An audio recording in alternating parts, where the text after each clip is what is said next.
안녕하세요. 미스터리 수사곡입니다. 맞선이라는 말을 들으면 많은 젊은이들이 곧바로 거부감을 표시하곤 합니다. 그 이유를 살펴보면 크게 몇 가지로 나눌 수 있습니다. 첫째, 맞선은 주로 이전 세대에서 흔히 볼 수 있는 방식이라 왠지 촌스럽다는 느낌을 줍니다. 게다가 전혀 모르는 두 사람이 첫 만남에서 결혼을 목표로 교제해야 한다는 게 다소 어색하게 느껴질 수 있죠. 둘째, 정말로 능력 있고 매력적인 사람이라면 굳이 맞선을 볼 필요가 없지 않느냐는 생각도 있습니다. 물론 이 생각도 반드시 맞는 건 아니지만 많은 사람들이 실제로 이렇게 생각하곤 합니다. 오늘의 이야기의 주인공인 다이스케도 그중 한 사람입니다. 그런데 그의 경우는 좀 특별한 상황에 처해 있었죠. 무엇이 특별했냐고요? 맞선 상대가 바로 거절할 수 없는 여성이었습니다. 이쯤 되면 일부 시청자들은 세상에 거절할 수 없는 여자가 있을 수 있나? 라며 의문을 가질지도 모릅니다. 하지만 결론을 내리기 전에 먼저 이야기를 끝까지 들어보시기를 바랍니다. 위의 간단한 소개를 통해 다이스케가 평범한 남성이라는 인상을 받을 수 있을지 모르지만 실제로는 전혀 그렇지 않습니다. 다이스케는 건장한 청년이긴 하지만 결코 평범하지 않으며 오히려 엘리트라고 표현할 수 있습니다. 다이스케는 2003년에 일본의 게이오기 주쿠 대학 상학부를 졸업한 후 대형 증권사에 무난히 입사했습니다. 몇 년간의 치열한 노력 끝에 2010년에는 스위스 크레디트 뱅크로 이직하였고 홍콩 지점의 고위 임원으로 파견되었습니다. 재정적으로 완전히 자유롭다고는 할 수 없지만 또래와 비교하면 압도적으로 앞서 있는 엘리트 직장인이었습니다. 더욱 중요한 것은 그는 뛰어난 경력뿐만 아니라 외모도 훌륭했습니다. 이런 조건의 남성이라면 주변에 그를 따르는 이들이 적지 않았을 것이며 다이스케 역시 배우자에 대한 기대치가 높았을 것입니다. 그래서인지 그동안 그는 계속 독신 생활을 유지해왔고 사실상 적합한 상대를 찾지 못했기 때문이었습니다. 하지만 전혀 예상치 못하게도 그의 연애 생활, 더 나아가 인생 자체가 한 번의 맞선 이후로 변화하게 되었습니다. 분명 누군가는 이렇게 말할 겁니다. 다이스케 같은 조건이라면 맞선이 필요할까? 추종자들이 많다면서. 하지만 문제는 그에게 소개팅을 주선한 사람이 다름 아닌 그의 상사였다는 점입니다. 마음속으로는 내키지 않았지만 상사의 제안이라 쉽게 거절할 순 없었습니다. 이 일은 2012년 4월 점심시간에 일어났습니다. 모두가 커피를 마시며 한가롭게 대화를 나누던 중 상사가 갑자기 다이스케에게 자네 여자친구 있나? 라고 물었습니다. 다이스케는 공손하게 아직 없습니다. 라고 답했고 상사는 곧바로 연애해볼 생각 없나? 라고 다시 물었습니다. 상사의 갑작스러운 관심에 다이스케는 다소 당황했지만 직장 생활을 오래 해온 터라 지금은 일에 집중하고 싶습니다. 라는 무난한 대답으로 상사의 호의를 정중히 거절했습니다. 원래 다이스케는 이 일이 그저 상사의 순간적인 제안으로 지나갈 것이라고 생각했지만 몇 주 후 상사가 또다시 여자친구 소개 이야기를 꺼냈습니다. 다이스케, 연애할 생각 없나? 누가 자네에게 관심이 많네. 이번 주말 저녁 시간을 비워두게 상대방 가족이 일본에서 홍콩으로 와서 자네를 만나고 싶어 하네. 나도 그 자리에 함께 갈 거야. 이건 단순히 여자친구를 소개하는 수준이 아니었습니다. 거절의 여지가 전혀 없는 제안이었죠. 이런 상사의 방식에 다이스케는 불쾌함을 느꼈지만 상사의 신분을 생각해 마지못해 받아들이고 그저 형식적으로 참석해야겠다고 생각했습니다. 이미 가기로 결정한 이상 다이스케는 당연히 상대 여성에 대해 알아봐야 했습니다. 그러나 상대 여성의 정보를 들은 그 순간 그는 그야말로 깜짝 놀라고 말았습니다. 동시에 상사가 왜 그렇게 열심히 또 신중하게 이 일을 추진했는지 이해하게 되었습니다. 사실 상사도 어쩔 수 없는 상황이었던 것입니다. 이 말을 들으면 여러분도 믿기 어려울 수 있겠지만 다이스케에게 관심을 가진 사람은 일본의 유명 기업인 미치칸 주식회사를 소유한 나카노 가문이었던 것입니다. 미치칸은 일본에서 감귤 식초 소스로 유명한 회사로 거의 모든 가정이 한 병씩은 구비하고 있을 정도입니다. 샤브샤브를 먹을 때나 고기나 생선을 구워 먹을 때 매우 잘 어울리는 소스입니다. 미즈칸 주식회사는 200년이 넘는 역사를 자랑하는 오래된 기업입니다. 그 창립 과정도 매우 흥미롭습니다. 전해지는 바에 따르면 나카노 가문의 조상인 나카노 마타자에모는 친구와 함께 에도, 즉 지금의 도쿄로 여행을 갔을 때 당시 매우 인기 있었던 하야즈시를 맛보았다고 합니다. 여러분도 아시다시피 스시의 밥은 신맛이 나는데 이는 식초가 첨가되었기 때문입니다. 사실 오래전에는 이 신맛이 식초에서 나는 것이 아니라 발효 과정을 통해 만들어졌습니다. 그러다 하야즈시가 등장하면서 발효 대신 식초를 사용하기 시작했으며 그래서 하야즈시는 빠른 스시라는 뜻으로 현대 스시의 전신이 된 것입니다. 하지만 이러한 스시는 시간을 절약할 수 있었음에도 불구하고 사용된 쌀 식초는 그 당시 꽤나 비싼 조미료였습니다. 나카노 마타자에모는 여기서 엄청난 사업 기회를 발견했습니다. 그가 생각하기에 값비싼 쌀 식초 대신 저렴한 주조 식초를 사용하면 스시가 더욱 맛있어질 뿐만 아니라 무엇보다 비용을 크게 절감할 수 있었습니다. 이는 상인들에게 매우 유리한 일이었죠. 이렇게 해서 1804년 고향인 아이치현 한다시에 돌아온 나카노 마타자에모는 미즈칸이라는 조미료 회사를 설립하게 됩니다. 이후 나카노 가문은 대를 이어 회사를 성심성의껏 경영했고 미즈칸은 일본의 서구화 개혁과 제2차 세계대전을 무사히 넘기며 제품군도 다양화되었습니다. 결국 미즈칸은 일본 가정의 주방에서 중요한 위치를 차지하게 되었습니다. 1970년대 초 미즈칸은 해외 지사를 설립하며 본격적으로 유럽과 미국 시장에 진출했습니다. 오늘날 미즈칸의 연간 매출은 약 2,800억 엔, 한화로 약 2조 6,300억 원에 달합니다. 이게 끝이 아닙니다. 이렇게 거대한 자산을 가진 미즈칸은 아직 상장하지 않았으며 경영권은 여전히 나카노 가문이 쥐고 있습니다. 다시 말해 나카노 가문은 일본에서 명실상부한 재벌 가문에 속하며 다이스케와 맞선을 보려고 하는 사람은 바로 미즈칸의 현 수장의 딸인 나카노 세이코였던 것입니다. 이런 맞선 상대를 두고 누가 거절할 수 있을까요? 2012년 5월 어느 날 저녁 다이스케는 불안한 마음을 안고 홍콩의 한 유명한 광동 요리 식당에 도착했습니다. 이번 맞선 자리에는 총 7명이 참석했습니다. 다이스케 측에서는 상사 외에 회사 선배 한 명이 함께했고 미즈칸 측에서는 당시 사장인 나카노 카즈히데와 그의 부인인 부사장 나카노미와 그리고 이번 맞선의 주인공인 그들의 막내딸 나카노 세이코, 마지막으로 상무이사가 참석했습니다. 이쯤에서 분명 누군가는 생각했을 것입니다. 재벌가에서 관심을 받는 건 좋은 일이지만 만약 상대 여성의 외모가 뛰어나지 않다면 곤란하지 않을까 하고 말이죠. 다행히도 맞선 당일 세이코는 다이스크의 정면에 앉아 있어 그는 충분히 그녀의 미모를 감상할 수 있었습니다. 전해진 바에 따르면 맞선 날 세이코는 하얀 옷을 입고 있었으며 그녀의 아름다운 몸매를 돋보이게 하면서도 우아하고 단아한 느낌을 주었다고 합니다. 정교한 이목구비와 본래 하얀 피부는 조명 아래서 더욱 빛이 났습니다. 한마디로 사람들이 생각하는 집안 좋은 아가씨의 이미지에 딱 들어맞는 모습이었습니다. 이에 다이스케는 호감을 느끼면서도 더욱 긴장하게 되었습니다. 겉으로는 비교적 평온해 보였지만 속으로는 매우 불안해하고 있었습니다. 그러나 예상치 못하게도 그날 저녁의 분위기는 생각보다 훨씬 가벼웠습니다. 다이스케는 상대 측에서 그에게 월 수입이 얼마인지, 집이나 차가 있는지 등 사생활을 묻는 질문들을 할 것이라고 예상했으나 정작 그런 것에는 전혀 관심을 두지 않았습니다. 그저 일하면서 겪은 출장 이야기나 좋아하는 음식 같은 가벼운 주제로 대화를 나누었습니다. 두 어른의 태도도 매우 친절했습니다. 다이스케의 말에 따르면 그날 저녁은 아주 즐겁게 지나갔다고 합니다. 나카노 일가도 신중하고 지혜로운 다이스케를 마음에 들어한 듯 보였습니다. 왜냐하면 만찬이 끝난 지 얼마 지나지 않아 상사가 다이스케에게 전화를 걸어 나카노 가문이 그를 인정했다고 전했기 때문입니다.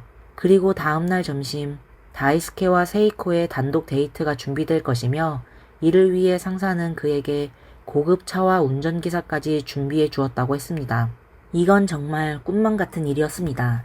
다만 중간에서 주선해주는 사람이 없었기 때문에 두 번째 만남에서 두 사람은 다소 어색함을 느꼈습니다.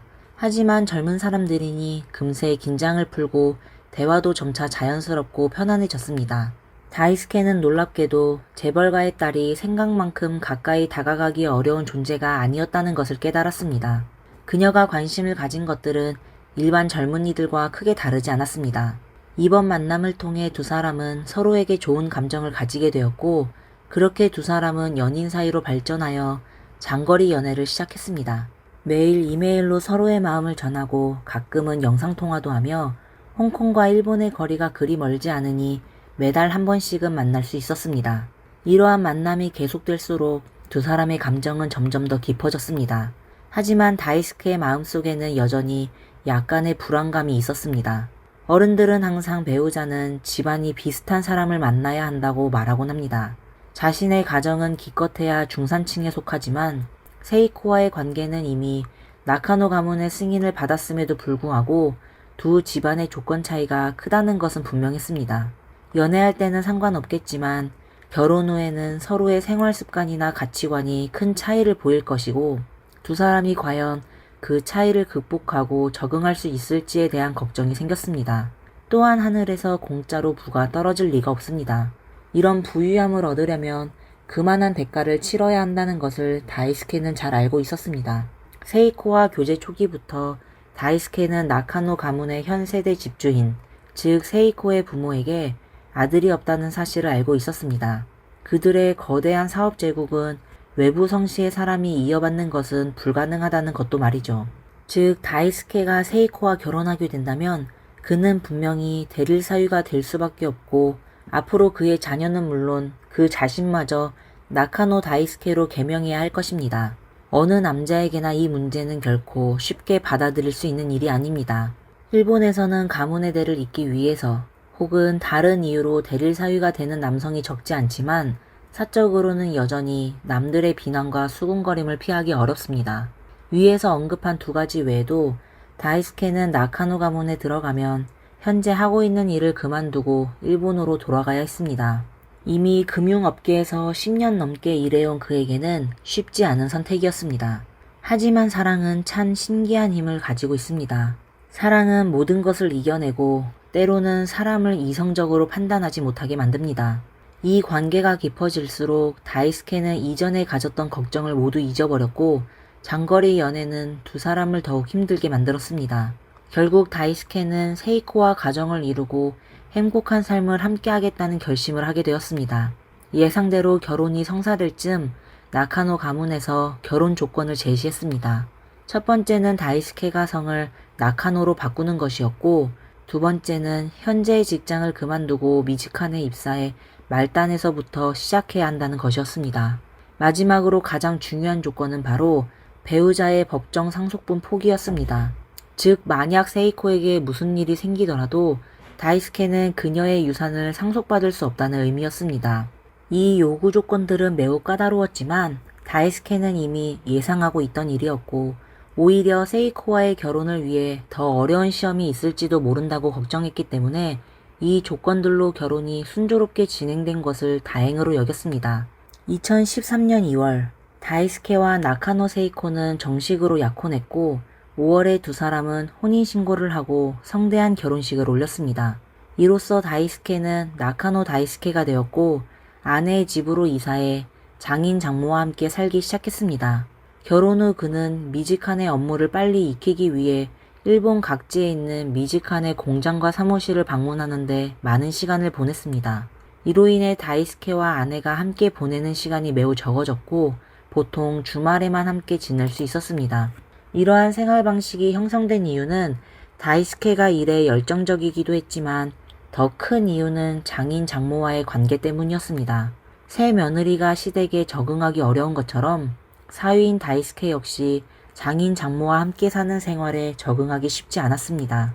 더구나 장인 장모는 회사의 실제 경영자였기 때문에 마치 매일 상사와 한 지붕 아래에서 생활하는 듯한 기분이었습니다. 이러한 상황에서 그는 전혀 편하게 지낼 수 없었고 항상 긴장된 상태였습니다. 그래서 다이스케는 차라리 출장을 나가 있는 것이 더 편했던 것입니다. 다행히 세이코는 세심한 사람이었고 남편의 마음을 빠르게 눈치챘습니다. 그래서 결혼한 지 반년 후 세이코는 부모님께 다이스케와 함께 나고야에 있는 회사 기숙사로 이사가고 싶다는 뜻을 전했습니다. 이 행동에 다이스케는 깊은 감동을 받았고 실제로 두 사람은 나고야에서 행복한 시간을 보냈습니다. 예를 들면 다이스케는 아내의 손을 잡고 쇼핑을 하러 다니고 주말에는 함께 슈퍼마켓에서 장을 보고 평일에 야근이나 출장이 없을 때면 둘이 함께 저녁을 직접 요리했습니다. 많은 사람들에게 이런 생활이 평범하게 들릴지 모르지만 다이스케처럼 특별한 가정에서는 아주 소중한 시간이었습니다.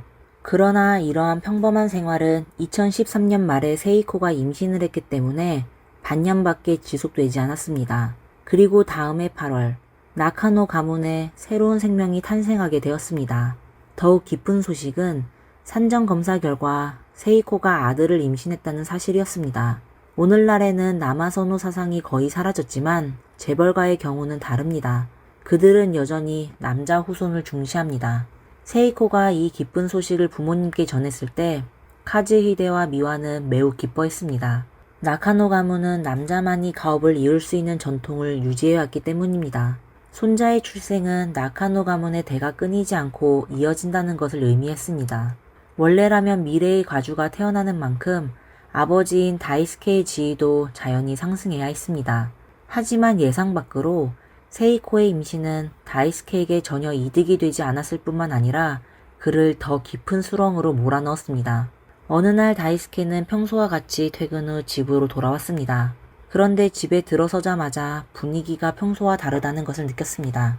늘 웃으며 맞아주던 아내가 창백한 얼굴로 거실 소파에 앉아 있었기 때문입니다. 처음에 다이스케는 임신 중인 아내가 몸이 불편한 줄 알았습니다. 하지만 그가 입을 열기도 전에 세이코는 심각한 표정으로 말했습니다. 왜 그런지는 모르겠지만 아버지가 갑자기 당신을 사기꾼이라고 하셨어요. 지금 아버지는 매우 화가 나 계시고 회사의 고위 임원인 카와시에게 당신의 배경을 뒷조사하라고 지시했대요. 이 말을 들은 다이스케는 긴장과 당혹감에 휩싸였습니다. 이후 여러 경로를 통해 알아본 결과 그 사건의 전말을 알게 되었습니다. 앞서 다이스케와 세이코가 맞선을 봤던 그날 밤 장인 장모는 개인적인 사생활에 대해서는 아무것도 묻지 않고 주로 취미나 관심사에 대해 질문했습니다. 그때 다이스케는 자신이 럭비를 매우 좋아하며 자신이 속한 팀이 일본 럭비 챔피언십에서 3위를 차지한 적이 있다고 말했습니다. 문제는 바로 여기에서 발생했습니다. 장인 카즈히데가 어딘가에서 다이스케가 이 부분에 대해 거짓말을 했다는 사실을 알게 된 것입니다. 이 말을 들으면 많은 사람들이 이건 원칙적인 문제도 아닌데 이렇게까지 호들갑을 떨어야 하나? 라고 생각할 겁니다. 하지만 이는 평범한 사람들의 관점입니다. 재벌가의 사람들의 생각은 다릅니다. 다이스케를 사위로 선택한 이유는 그가 인성지능, 체력, 예술적 소양 등 모든 면에서 뛰어났기 때문입니다. 쉽게 말해 그들이 선택한 것은 사람이 아니라 그 사람의 유전자였습니다. 장인의 입장에서 다이스케가 럭비 대회에서 3위를 차지했다고 말한 것은 자신을 문무겸비한 인물로 포장하려는 의도였고 이 이야기가 거짓이라면 다이스케는 결혼 사기를 치고 있는 셈이 되는 것이었습니다. 그렇다면 다이스케는 정말 거짓말을 했을까요? 사실 그는 거짓말을 하지 않았습니다. 다이스케는 실제로 챔피언십에서 3위를 차지한 적이 있었습니다. 문제는 고집이 매우 강한 카즈히데가 이를 믿지 않았다는 데 있었습니다. 카즈히데는 한번 믿은 것은 쉽게 번복하지 않는 성격이라 다이스케의 설명만으로는 소용이 없었습니다. 이런 상황에서 다이스케는 어쩔 수 없이 집으로 돌아가 증거를 찾기 위해 온 집안을 뒤졌고 마침내 대회에서 받은 상장을 찾아냈습니다. 동시에 이 일을 조사하던 카와시도 다이스케의 고등학교 선생님으로부터 그가 거짓말을 하지 않았다는 사실을 확인했습니다. 이러한 이중 확인을 통해 다이스케는 겨우 위기를 넘겼지만 그로부터 며칠 후 그는 뜻밖의 통보를 받았습니다. 그것은 바로 미즈칸의 영국 지사로 발령이 난 것입니다. 미즈칸에서 누가 함부로 사위에게 부서로 옮기라고 할 수 있을까요? 예상대로 다이스케는 발령장을 받자마자 장인 장모의 집으로 가서 가족회의에 참석하라는 통보를 받았습니다. 이 상황만 봐도 좋은 일이 아닐 것이라는 건 누구나 알 수 있었습니다. 이번 가족회의에서 카즈히데는 사위에게 세이코와 함께 영국에 가서 출산을 준비하라고 요구했습니다. 아이가 태어나기 전까지는 미직한 영국 지사에서 일할 수 있지만 아이가 태어난 후에는 1년 동안 휴직해 아이를 돌봐야 하며 그 기간 안에 새로운 직장을 찾아야 한다는 조건이었습니다. 장인은 사실상 다이스케에게 미직한을 떠나라는 압박을 가한 것이었습니다. 이러한 요구에 다이스케는 크게 납득할 수 없었습니다. 그가 미즈칸에 계속 남고 싶어 해서가 아니라 원래 금융업계에서 잘 나가고 있었기 때문입니다. 나카노 가문이 결혼 조건으로 금융계를 그만두고 미즈칸에 입사라고 강요하지 않았다면 다이스케는 전혀 새로운 업계에 발을 들여놓을 생각이 없었습니다. 그런데 이제 겨우 1년이 지났을 뿐인데 다시 미즈칸을 그만두라고 하니 이건 다이스케를 우롱하는 것처럼 느껴졌습니다. 장인의 이런 변덕스러운 태도에 다이스케는 어떻게 해야 할지 몰라 카즈히데에게 며칠 동안 생각할 시간을 달라고 부탁했습니다. 하지만 이 말을 들은 장인은 더 화를 냈습니다. 내 뜻을 거스르려 하다니 라며 말이죠. 그리고는 다이스케가 함께 살 때 저지른 잘못들을 하나하나 끄집어내기 시작했습니다. 첫째, 외출할 때 어디로 가는지 먼저 말하지 않았다. 둘째, 장인 장모가 외출한 후에 세이코와 몰래 애정을 나누었다는 것이었습니다. 장인의 이러한 말도 안 되는 트집에 다이스케는 반박할 힘도 용기도 없어서 결국 그는 장인의 모든 요구를 받아들일 수밖에 없었습니다. 그때 다이스케의 생각은 간단했습니다. 영국에 가면 장인과 장모의 간섭에서 벗어날 수 있을 테니 그것이 오히려 해방이라고 생각했습니다. 그렇게 해서 2014년 6월 다이스케는 세이코와 함께 런던으로 떠났고 두 사람은 곧 현지 생활에 적응했습니다. 같은 해 8월 부부의 사랑의 결실인 아들이 무사히 태어났고 다이스케는 그 누구보다 기뻐했습니다. 하지만 그 기쁨도 잠시였습니다. 아들이 태어나자마자 다이스케는 부모님께 소식을 알리며 손자를 보러 영국에 와달라고 초대했습니다. 물론 세이코도 부모님께 기쁜 소식을 전했고 장인과 장모는 4일 후 영국에 도착할 것이라고 했습니다. 당시 다이스케는 아직 희망을 품고 있었습니다. 아들의 출생이 가족 간의 관계를 개선할 수 있을 것이라고 생각했고 아이를 보고 나면 장인이 자신에 대한 근거 없는 선입견을 버릴 것이라고 기대했습니다. 그러나 현실은 그에게 큰 충격을 안겨주었습니다. 장인과 장모가 집에 온 날 다이스케는 그들의 따뜻한 눈빛을 기대했지만 대신 서명해야 할 한 장의 서류를 받았습니다. 이 서류가 무엇인지 아십니까? 바로 입양 신청서였습니다. 카즈히데와 미와는 이제 막 태어난 손자를 자신들의 양자로 삼고 싶어 했습니다. 다시 말해 그들은 손자가 아닌 아들을 원했던 것입니다.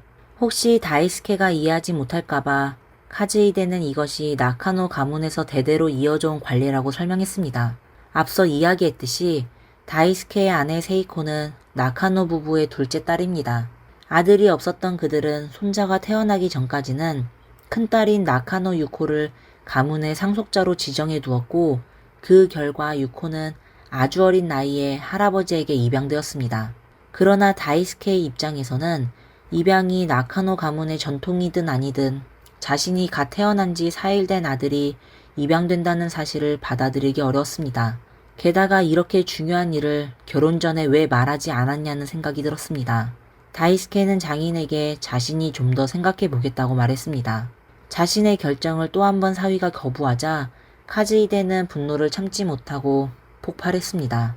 그는 다이스케를 향해 네가 오늘 이 입양 서류에 서명하지 않으면 미즈칸 물류센터로 보내 고생시킬 것이다 라고 고함을 쳤습니다. 이 말을 들은 세이코는 겁에 질려 울면서 부모님께 사과했고 반드시 서명하도록 하겠다고 다짐했습니다. 이런 상황을 본 다이스케는 아내를 위로하려 했지만 그 순간 장인이 그의 손에 아이패드를 쥐어주었습니다. 그리고는 지금 당장 인터넷에서 겸손이라는 단어의 뜻을 찾아서 큰 소리로 읽어라 라고 명령했습니다. 기세등등한 장인을 보며 다이스케는 어쩔 수 없이 시키는 대로 했습니다. 마지막으로 카즈히데는 다이스케에게 만약 아기를 포기하지 않으면 세이코와 이혼시키고 그녀의 상속권을 박탈한 뒤 집에서 쫓아내겠다고 협박했습니다. 이렇게 험한 말을 남기고 두 사람은 문을 쾅 닫고 나가버렸습니다. 다음날 아침 세이코는 어머니 미와로부터 이메일을 받았습니다. 내용은 간단했습니다. 전날 그들이 이미 매우 온화한 태도를 보였으며 만약 이전 세대였더라면 다이스케와 세이코는 이미 집에서 쫓겨났을 것이라는 것이었습니다. 그러니 빨리 입양 서류에 서명하라는 것이었고 그렇지 않으면 심각한 결과를 맞이할 것이라는 협박이었습니다. 그렇습니다. 이건 친엄마가 딸에게 보낸 협박 편지였습니다. 보통 가정의 딸이 이런 부모를 만났다면 관계를 끊고 싶은 마음이 들었겠지만 어쨌든 남편도 평범한 사람이 아니었고 다이스케의 능력이라면 지금처럼 부유하지는 않더라도 충분히 부자가 되는 것은 문제없을 것이라고 세이코는 생각했습니다. 하지만 문제는 세이코가 평범한 가정의 딸이 아니라는 점입니다. 나카노 부부의 거만한 태도를 보면 세이코가 어릴 때부터 부모의 정신적 지배를 받아왔음을 짐작할 수 있었습니다. 실제로 세이코는 어머니의 협박을 받고도 아들을 안고 울기만 할 뿐 부모에게 반항할 생각조차 하지 못했습니다. 거의 무너져 내리는 아내를 보며 다이스케는 가슴이 찢어질 듯한 아픔을 느꼈습니다. 결국 그는 입양 서류에 서명을 할 수밖에 없었습니다. 다이스케는 장인과 장모가 원하는 서류를 손에 얻으면 자신과 아내, 그리고 아이가 영국에서 한동안 평화로운 시간을 보낼 수 있을 것이라고 생각했습니다. 아이가 이제 막 태어난 만큼 외 조부모가 이 시점에서 더 이상 문제를 일으키지는 않을 것이라고 믿었던 것입니다. 장인과의 관계를 회복하고자 2014년 12월 다이스케는 일본으로 돌아가 장인 장모를 찾아가 예를 갖추어 인사하며 장인이 요구한 대로 미즈칸을 떠나겠다고 약속했습니다. 하지만 다이스케가 계속 양보할수록 그들의 요구는 점점 더 과도해졌습니다. 이번에는 카즈히데가 다이스케와 세이코에게 별거를 요구한 것입니다. 다이스케가 영국으로 돌아와 이 사실을 아내에게 전했을 때 세이코는 깊은 실망감을 느꼈지만 어쩔 수 없다고 생각했습니다. 그녀는 남편에게 부모님의 명령을 어기면 더 무서운 수단을 쓸 것이라고 경고했습니다. 결국 두 사람은 별거를 가정하고 몰래 만나는 방법을 택했습니다. 두 사람은 새로운 소셜미디어 계정을 만들어 비밀리에 연락을 주고받았으며 모르는 사람이 보면 마치 불륜 관계처럼 보일 정도였습니다. 하지만 이렇게까지 굴종적인 태도를 보였음에도 불구하고 카즈히데와 미와는 여전히 만족하지 않았습니다. 2014년 12월 19일 카즈히데와 미와는 다시 영국으로 와서 딸 세이코와 단독으로 회의를 가졌습니다. 사실 그 회의는 세이코에게 정신적으로 압박을 가하는 자리였습니다. 하지만 이번에는 궁지에 몰린 다이스케가 가만히 당하고만 있지 않았습니다. 그는 아내가 장인의 조종을 받는 꼭두각시라는 사실을 알고 있었고 이번에도 자신이 그들의 계략에 빠지지 않도록 미리 회의가 열릴 서재에 녹음기를 설치했습니다. 그리고 그는 장인의 계획을 엿듣게 되었습니다. 카즈히데는 아이를 입양하는 절차가 끝나면 세이코와 다이스케를 이혼시켜 다이스케를 나카노 가문에서 완전히 내쫓을 생각이었던 것이었습니다. 이 사건을 계기로 다이스케는 마침내 정신을 차리게 되었습니다. 그는 그동안 자신이 무언가 잘못해서 장인이 자신을 싫어한다고 생각했지만 이제 와서 돌이켜보니 모든 것이 세이코가 임신한 순간부터 갑자기 시작되었다는 것을 깨달았습니다. 그제서야 그는 나카노 가문이 처음부터 자신을 아이를 낳기 위한 도구로만 여겼고 이제 그 역할이 끝나자 자신을 내쫓으려 한다는 사실을 알게 되었습니다. 물론 나카노 가문이 이런 결정을 내린 데에는 그들 나름의 이유가 있었습니다. 앞서 말한 것처럼 미즈칸의 미래 상속자인 손자의 아버지로서 나중에 손자가 회사의 경영을 맡게 되면 다이스케도 자연스럽게 회사에서 중요한 자리를 차지할 수밖에 없었을 것입니다. 그러나 나카노 가문은 처음부터 다이스케를 진정한 가족으로 받아들이지 않았고 게다가 다이스케가 매우 유능했기 때문에 그를 남겨두면 기존의 기득권층에 큰 위협이 될 수 있었던 것입니다. 하지만 아무리 생각해도 나카노 가문의 행동은 너무 지나쳤습니다. 모든 것을 깨달은 다이스케는 반격에 나서기로 결심했습니다. 그는 녹음을 들은 즉시 일본 주영 대사관에 입양 불허 통지서를 제출했습니다. 이로 인해 2015년 1월 카즈히데 부부가 일본 정부에 입양 신청을 했을 때 바로 거절당하게 되었습니다. 또한 다이스케는 미즈칸에서의 퇴직 절차를 중단했습니다. 어차피 본인이 잘못하지 않는 한 회사에서 일방적으로 해고할 수 없었고 해고하려면 상당한 보상금을 지급해야 했습니다. 일부 사람들은 나카노 가문이 돈이 많기 때문에 기업 입장에서는 보상금이 큰 부담이 되지 않을 것이라고 생각할 수 있습니다. 하지만 다이스케의 전략은 매우 영리했고 그는 장인인 카즈히데의 성격을 잘 알고 있었습니다. 카즈히데는 자신에게 반항하는 것을 가장 참지 못하는 사람이었기 때문에 보상금 자체는 큰 문제가 아니었지만 다이스케의 이러한 행동이 그에게 큰 자존심에 상처를 주었고 그를 곤란하게 만들었다는 점이 핵심이었습니다. 현실은 다이스케의 예상대로였습니다. 장인은 그를 강제로 해고하지 않고 대신 인사발령을 통해 그를 영국 지사에서 일본 오사카에 있는 물류센터로 배치했습니다. 다이스케는 즉시 이를 업무에 불필요한 부당한 인사이동으로 보고 일본 법원에 임시금지 명령을 신청했습니다. 2016년 3월 다이스케는 승소했습니다. 이번 승리는 카즈히데를 완전히 격분시켰고 그는 화풀이를 위해 미직한 영국 지사를 아예 폐쇄해버렸습니다. 지사가 없어지면서 다이스케는 결국 일본으로 돌아갈 수밖에 없었습니다. 동시에 세이코와 아이는 나카노 가문에 의해 철저히 통제되기 시작했습니다. 2016년 4월 세이코는 갑자기 법원에 이혼 신청을 했고 2019년 일본 최고 법원은 부부가 장기간 별거 중이라는 이유로 다이스케와 세이코의 이혼을 판결했습니다. 황당한 것은 세이코가 이혼 소송 과정에서 변호사를 한 번도 만나지 않았다는 사실입니다. 이혼은 세이코의 자발적인 결정이 아니었던 것입니다. 하지만 이 시점에서 다이스케는 더 이상 이혼에 대해 왈가왈부할 생각이 없었습니다.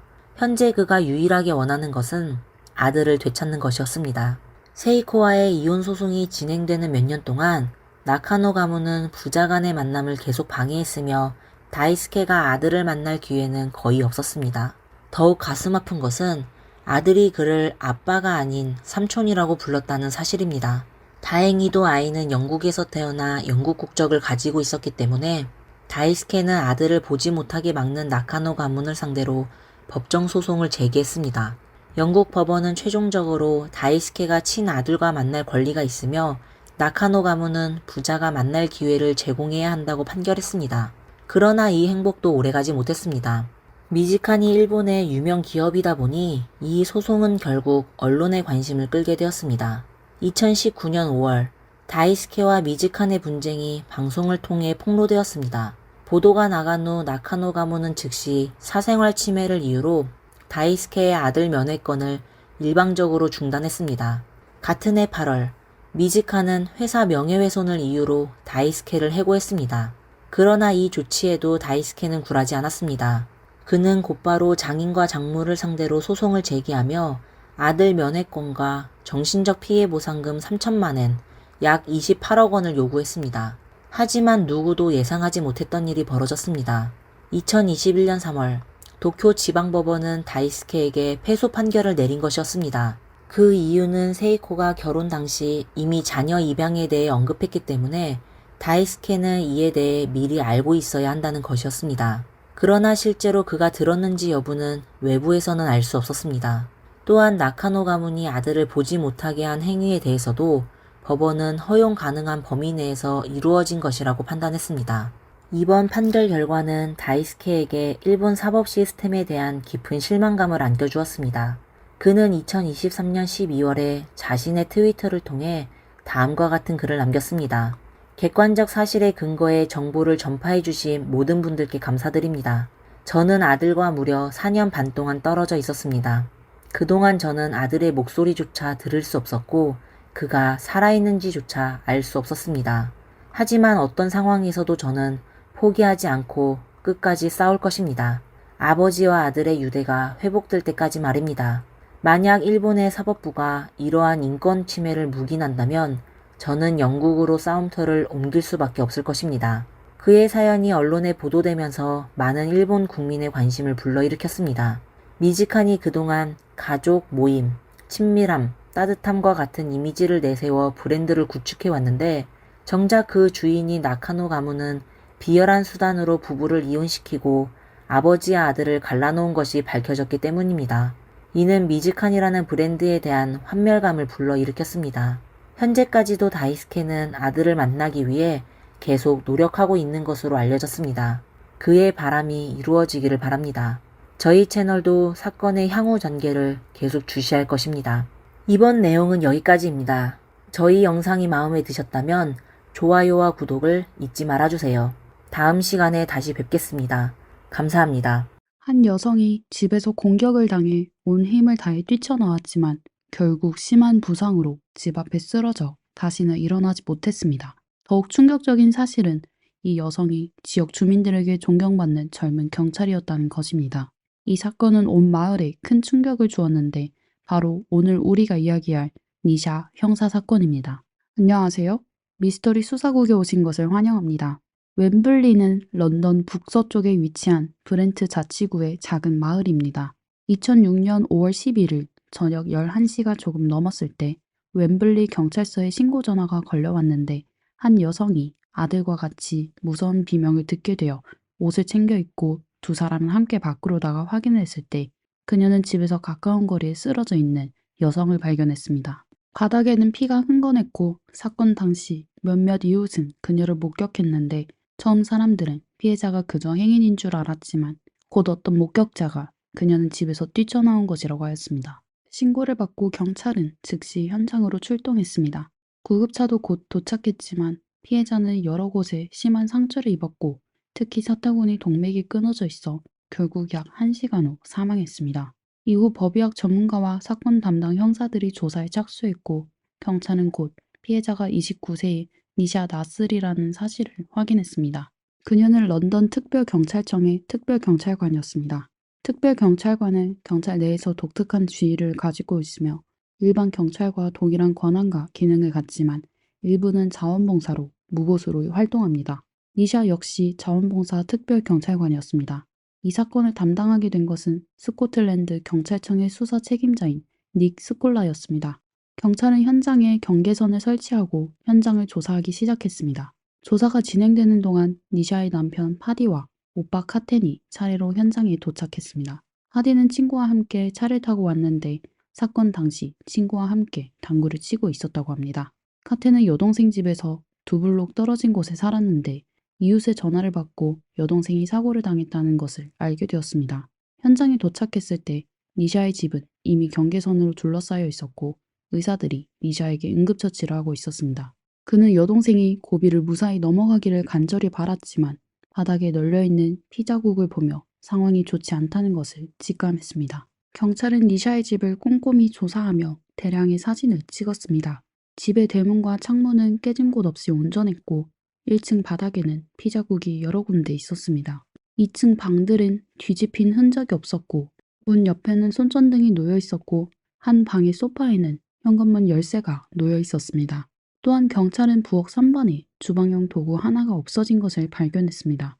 도구를 놓았던 테이블 위에는 유리잔이 있는데 유리잔이 온전한 것으로 보아 다투고 있을 때 들고 간 게 아닌 것으로 확인됐습니다. 이렇게 사건 조사 과정에서 주방용 도구는 중요한 단서가 되었습니다. 경찰은 또한 집 앞에서 길쭉한 험머 차량을 발견했는데 그 차량이 범인의 눈에 띄었을 가능성을 추측했습니다. 경찰은 니샤가 쓰러진 곳에서부터 시작하여 주변을 샅샅이 뒤지며 주방용 도구와 다른 단서를 찾기 시작했습니다. 그들은 주변의 주택과 화단, 쓰레기통까지 꼼꼼하게 살폈지만 아무런 단서도 찾지 못했습니다. 다음날 경찰은 거리 곳곳에 전단을 붙이며 사건과 관련된 정보를 제공할 수 있는 목격자를 찾았습니다.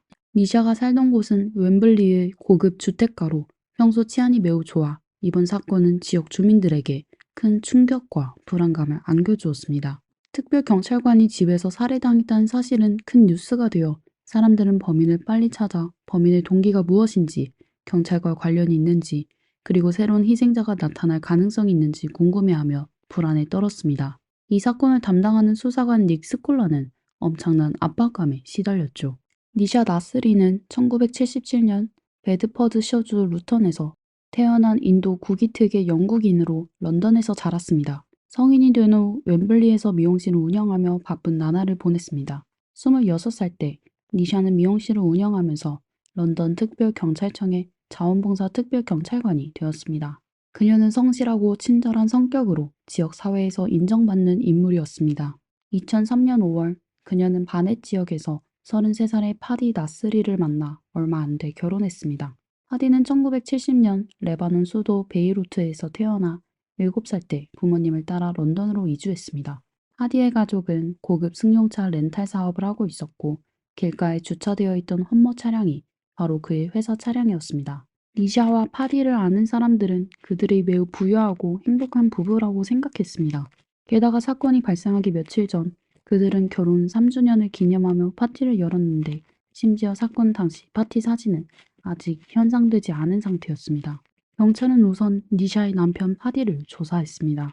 여성이 피해를 입었을 때 항상 그녀의 파트너가 용의자로 지목되었기 때문입니다.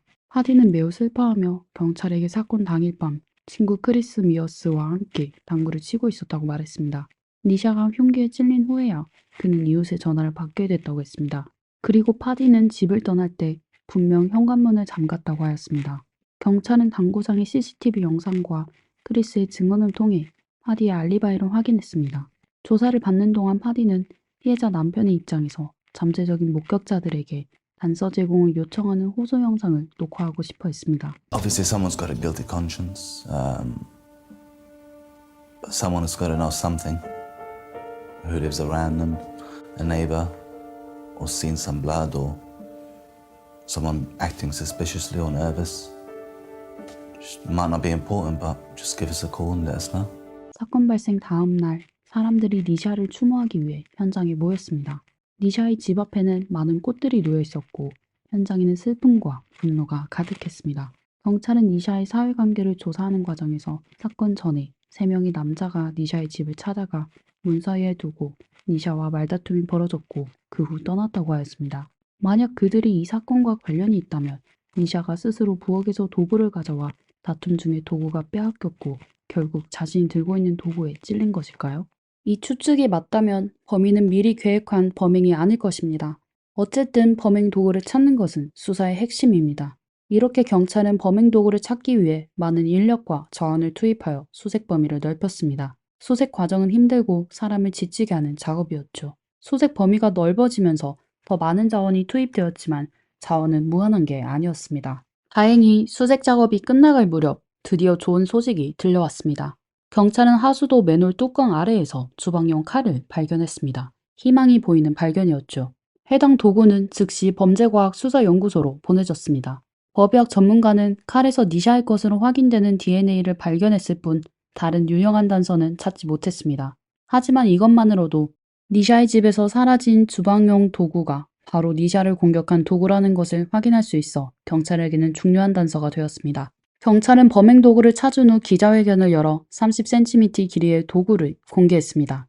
기자회견 후 경찰은 니샤를 위한 성대한 장례식을 치렀지만 안타깝게도 당시 사건의 진실은 아직 밝혀지지 못했습니다. 이어 경찰은 범죄 현장 주변의 CCTV 영상을 확인하기 시작했는데 역시 몹시 어려운 작업이었습니다. 니샤의 집은 CCTV 사각지대에 있어 경찰은 다른 위치의 CCTV 영상을 확인해야 했습니다.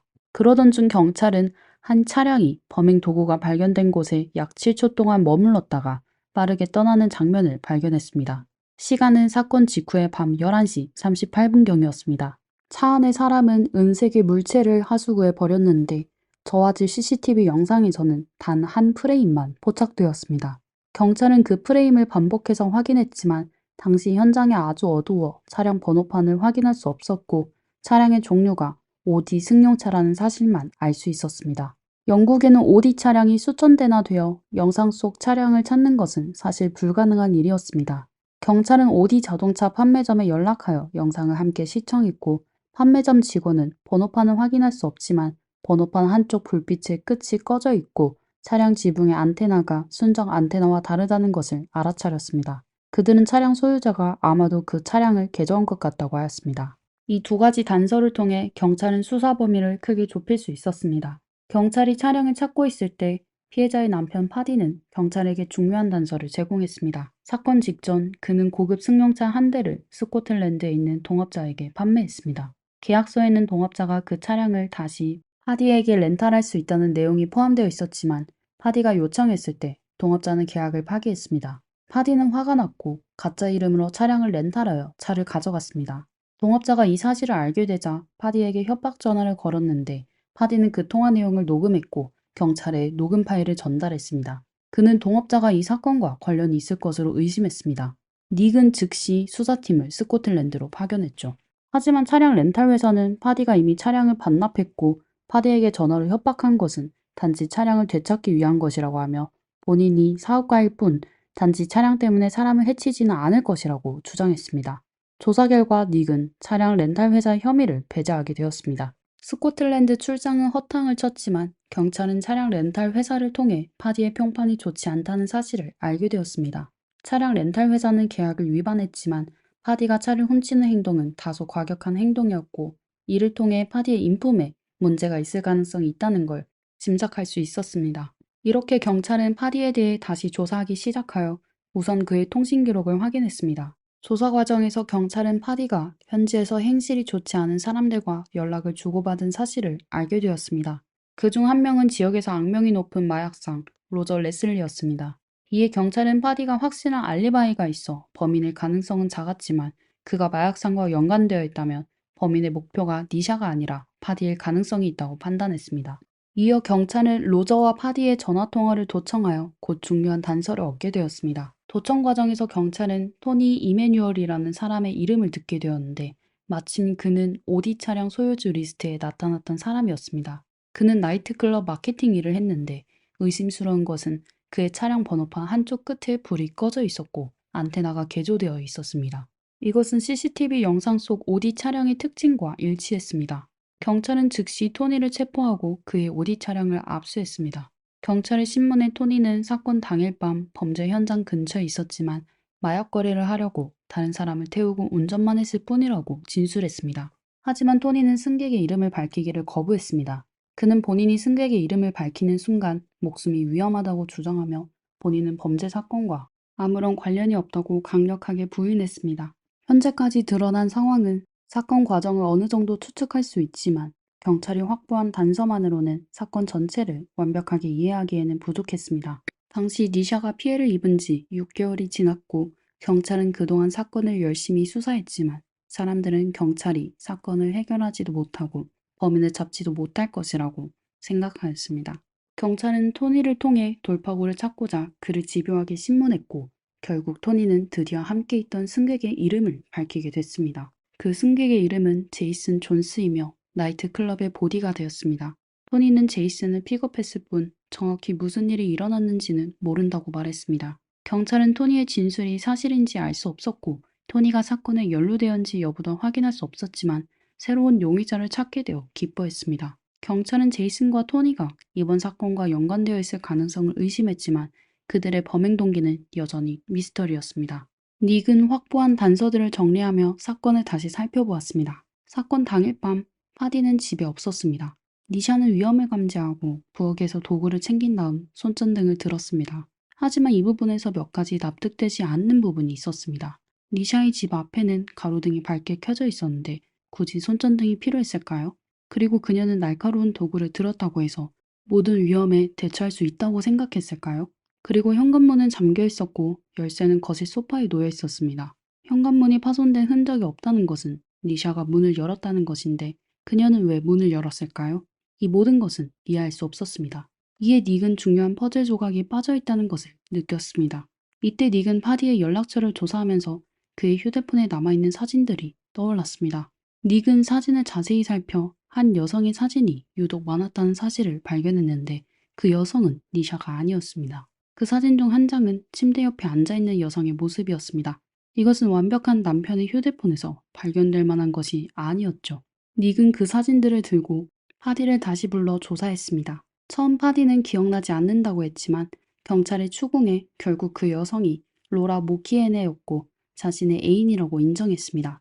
닉은 파디의 행동에 이상해하지 않았습니다. 그는 사람들이 자신의 불륜을 알게 되는 것을 원치 않았을 것입니다. 이는 니샤의 가족들에게 큰 상처를 줄 수 있을 뿐만 아니라 그 자신도 의심을 받게 될 것이기 때문입니다. 경찰은 로라를 찾아냈고 로라는 리투아니아 출신으로 당시 25살이었습니다. 그녀는 바에서 파디를 만났고 파디는 그녀에게 고가의 선물을 주었으며 함께 이집트로 여행을 간 적도 있었습니다. 로라의 휴대폰에는 파디와 그녀의 불륜을 증명할 수 있는 추가적인 증거가 많이 담겨 있었습니다. 이 사실은 니샤의 가족들에게 더 큰 충격을 주었는데 특히 니샤의 오빠 카텐에게 큰 상처를 주었습니다. 카텐은 사건 당일 밤 파디가 자신을 위로했던 장면이 떠올랐습니다. 그와 여동생은 파디가 성공한 사업가이자 완벽한 남편이라고 믿었는데 이제는 파디를 다시 보게 된 것이죠. 이어 경찰은 파디의 재정 상황을 조사하여 놀라운 사실을 확인했습니다. 파디의 렌탈 사업은 파산 직전이어서 그가 차량을 판매한 것이었습니다. 게다가 그는 계속해서 돈을 낭비하며 소비했고 수입보다 지출이 많아 빚에 시달리고 있었습니다. 더욱 충격적인 사실은 니샤가 피해 3개월 전 파디가 니샤의 생명보험에 가입했던 것입니다. 이 발견으로 파디의 범행 동기가 밝혀지게 되었고 그가 계속 거짓말을 했다는 것을 알 수 있었습니다. 그는 성공한 사업가로 위장했고 악당들과 어울렸으며 애인에게 돈을 낭비했으며 아내를 배신했습니다. 하지만 조사 초기에 경찰은 파디에게 확실한 알리바이가 있다는 이유로 그를 용의자 명단에서 제외했었습니다. 그렇다면 그의 알리바이에도 문제가 있을까요? 경찰은 파디의 진술과 행동에 의문을 품게 되었습니다. 파디의 알리바이에 대한 의심이 가게 된 후 경찰은 파디의 친구 크리스 미어스를 다시 불러 사건 당일 밤에 대해 더욱 자세한 진술을 요구했습니다. 크리스는 신중하게 기억을 되짚은 후 파디의 행동에 이상한 점이 있다는 걸 발견했다고 말했습니다.